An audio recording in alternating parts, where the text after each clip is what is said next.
A powerhouse, an incredibly talented woman who's been on Ebony's Power 100 list, and now she is making history. In February, Dr. Erika James was named Dean of the Wharton School of the University of Pennsylvania, becoming the first woman and the first person of color to lead the prestigious business school. Today is her first day on the job.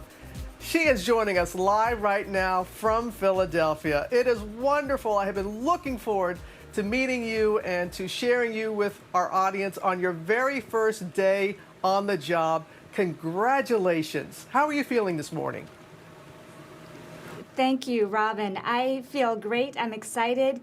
It's a beautiful day here in Philadelphia and a perfect day to get started on a new job. So what is the first thing you want to accomplish there?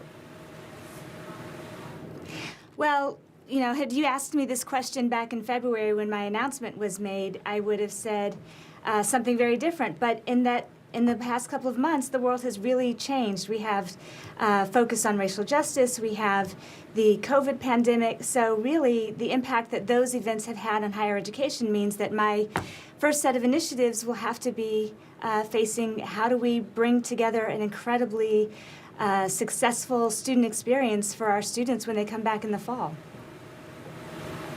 And Dr. James, your resume is quite impressive, and your work and research has focused on issues of crisis leadership, workplace diversity. You know, as you just spoke to, what we're going through right now in this country. So what is it that companies, corporations can do to step up and to build on this momentum that we're feeling?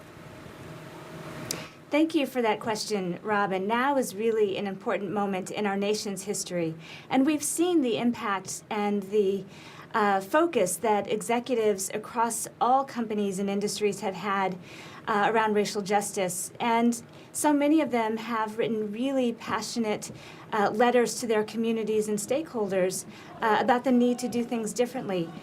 I would argue, though, that it can't stop with writing a letter. It has to include many more activities that focus on every aspect of where there are points of opportunities for bias in organizations. That includes the recruiting practices. It includes the hiring practices, the pay practices, the promotion practices.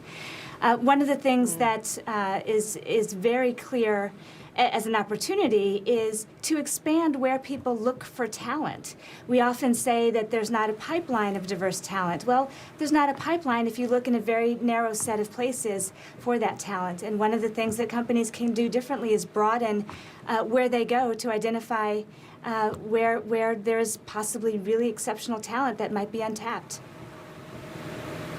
And I believe in performance, not promises. We've been hearing these promises, but now it's about the performance of these companies stepping up in schools as such as Wharton is doing. And when you look at that and you see that people are really wanting to make this change, you see women and people of color, they're graduating from college, they're joining the workforce in corporations, but they're not reaching the upper echelons in these corporations. In your opinion, what's the missing link here? What's the gap? So there are a couple things, and clearly there are systemic issues within organizations that prohibit or impede progress for people of color and women. Many years ago, I did my doctoral dissertation on looking at the kinds of networks that are social and informal networks that people create in organizations to help facilitate their career progression.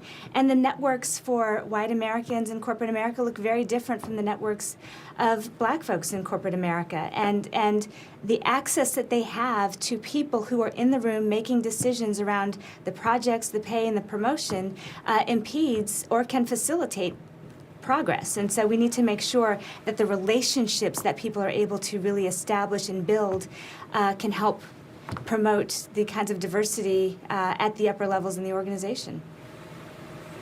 Relationships, that's what it boils down to. You're so right about that. So if a young person, Dr. James, is watching this morning and aspires to be in a position that you are in right now, what is your advice to them? You know, so many graduation speakers have opined on what advice to give to young people. And I boil it down to something that's very simple. We have to change our own self-talk. Oftentimes we impede our own progress because we don't have the confidence to say, yes, I'm ready for this role. Yes, I can meet these challenges. Yes, I have the expertise and the background that's necessary. And when we get out of our own way and truly bet on ourselves, that's when we start to create other people's confidence in us. So I think my strongest piece of advice to young people is to always bet on yourself. That is a great piece of advice. Do you feel a sense of responsibility in the position that you're in right now? Because here we are in 2020, and we're still talking about a first like this. And we all long for the time that it's just commonplace, that you see someone worthy as yourself, who has worked very hard, who has done everything, all the right things. So what do you say to that? Do you feel a sense of responsibility? This is an awesome responsibility, not just in terms of the magnitude of the role of being the dean of the Wharton School, but so many eyes are watching me, and so many eyes are watching you and people who are in these positions to really make a difference. So yes, I personally feel that while my focus has to be exclusively, or not exclusively, but primarily and predominantly on ensuring that we take the country's first biggest and best business school and make it even better, that only will happen if we ensure that we have the right kind of talent in the right positions. And I believe that talent exists everywhere and comes in all colors and packages.